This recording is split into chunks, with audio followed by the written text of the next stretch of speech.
गाधृता च भवता शिवपावनीति नास्वादितो मधुरयेत्यपि कालकूटः त्रैलोक्यरक्षणकृता भवता दयालो कर्मद्वयं कलितमेध तदन्यसाध्यम। नमस्कार, स्वागत है आपका अपने चैनल बिंदु माधव वैदिक सनातन में। आज भगवान शिव भक्ति गाथा के क्रम में आपसे चर्चा करेंगे शिवभक्त बाणासुर के। प्रहलाद जी ऐसे कुलदीपक हुए, उनके प्रभाव से उनका सारा वंश ही भक्त हो गया।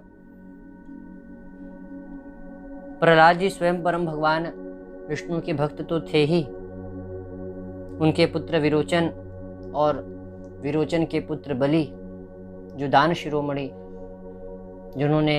जिनसे दान लेने के लिए भगवान वामन स्वरूप धारण करके उनके यज्ञ में आए और 3 पग भूमि दान दिया। और राजा बलि के जो पुत्र थे वो पूरे 100 थे। उसमें से जो ज्येष्ठ पुत्र था उसका नाम था बाणासुर। बाणासुर की विशेषता यह थी कि उसके 1000 हाथ थे, और 1000 हाथ होने से वह भगवान शिव का भक्त कैसे हुआ, ये बात की चर्चा हम आपसे करते हैं। तो बाणासुर के 1000 हाथ होने से वह भगवान शिव की में उसकी अनन्य भक्ति थी, और वह भगवान शिव का दर्शन करने कैलाश नृत्य जाया करता था। और जब वह जाता उस समय भगवान तांडव नृत्य करते, और जब भगवान तांडव नृत्य करते तो उस समय अपने 1000 हाथों से मृदंग का बजाता था। अब उस मृदंग के ताल से भगवान शिव इतने प्रसन्न हो गए कि उसको वर मांगने को कहा कि हम तुम्हारे मृदंग बजाने से बड़े प्रसन्न हैं, तो हमसे कुछ भी वर मांग लो। तो कहा कि प्रभु मुझे तो आप अपनी भक्ति प्रदान करिए। भगवान शिव ने कहा कि कुछ और मांगो। तो उसके मन में आया कि भगवान विष्णु जो हैं मेरे पिता बलि के पाताल लोक में द्वारपाल बने हैं, क्यों न भगवान शंकर को अपना द्वारपाल बना ले। तो कहा कि आप मेरी पुरी की रक्षा करिए, आप मेरे द्वारपाल बन करके मेरे पास रहिए। भगवान शंकर कहे चलो ठीक है। अब उसको ये बात का ईमान हो गया कि भगवान शंकर मेरे द्वारपाल बनकर हैं। अब बल विद्या धन वैभव सब भगवान शिव की कृपा से उसको जब प्राप्त हो गया, तो जिस प्रकार से भगवान सद्य सारी चीज़ें प्राप्त भी कराते हैं, तो सारी चीज़ें जिस प्रकार से प्राप्त कराते हैं उसी प्रकार से यदि आप उसका सदुपयोग नहीं करते तो भगवान सद्य उसको नष्ट भी कर देते हैं। तो अब 1000 हाथें और 1000 हाथों में असीम बल, तीनों लोकों में बाणासुर को कोई भी परास्त नहीं कर सकता था, चाहे वह देवता हो इंद्र हो, कोई भी उसको परास्त नहीं कर सकता।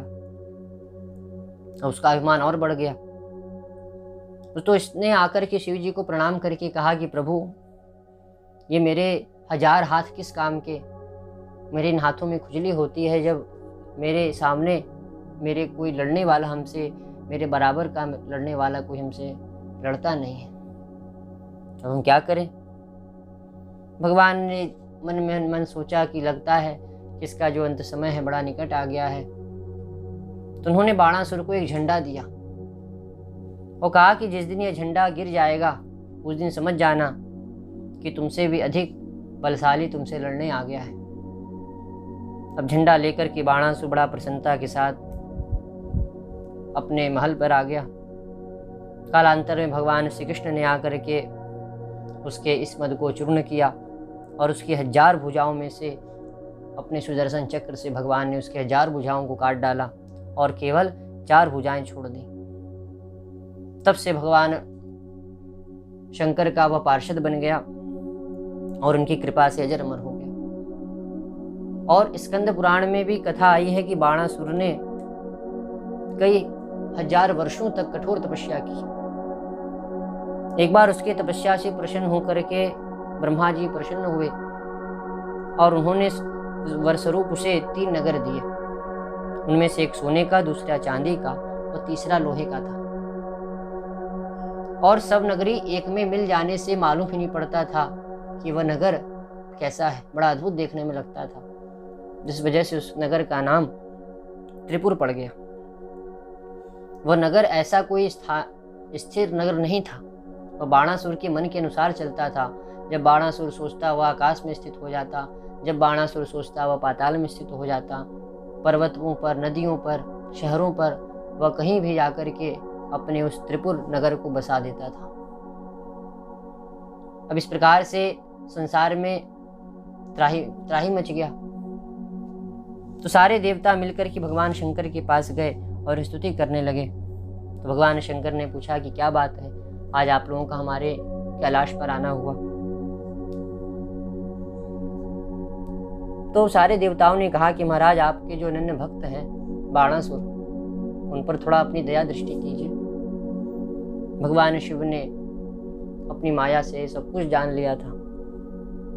अब भगवान शिव ने देवताओं को आश्वस्त किया कि आप लोग अपने अपने लोक पर जाइए।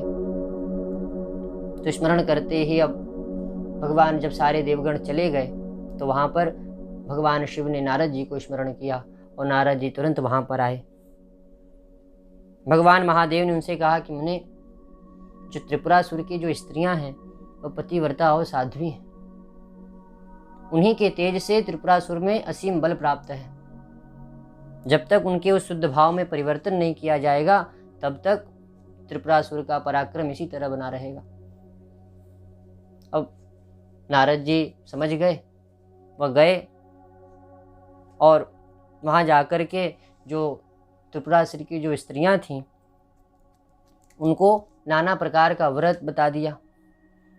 अब वह त्रिपुरा अर्थात अपने पति को छोड़ करके दूसरे देवताओं की उपासना करने लगी, जिससे जो त्रिपुरासुर का जो बल था वह कम हो गया, एकदम प्रभावहीन हो गया। अब क्या था, अब त्रिपुरा का महत्व भी जाता रहा। अब उसका जो नगर था जब एक ही जगह स्थिर हो गया, वह जब चाहता तो वह उड़ता नहीं, तब उसको ही बड़ा हो गया कि अरे मेरा ये नगर जो मेरे मन के हिसाब से चलता था अब ये चलता क्यों नहीं। तो देवर्षि नारद ने अब जाकर के भगवान शंकर से कहा कि प्रभु, आपने जो हमको कार्य दिया वह कार्य तो मैंने कर दिया। तो भगवान शंकर ने कहा कि ठीक है। तो भगवान रुद्र ने अब त्रिपुरासुर के जो नगरी थी, त्रिपुर जो नगरी थी, उसको भस्म करने के लिए भगवान ने अपने धनुष की एक टंकार की।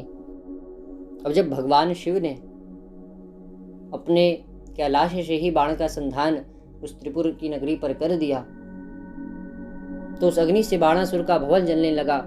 और जैसे उसका भवन जलने लगा, आज उसको लगा कि आज मेरी भक्ति कहीं न कहीं कम हो गई।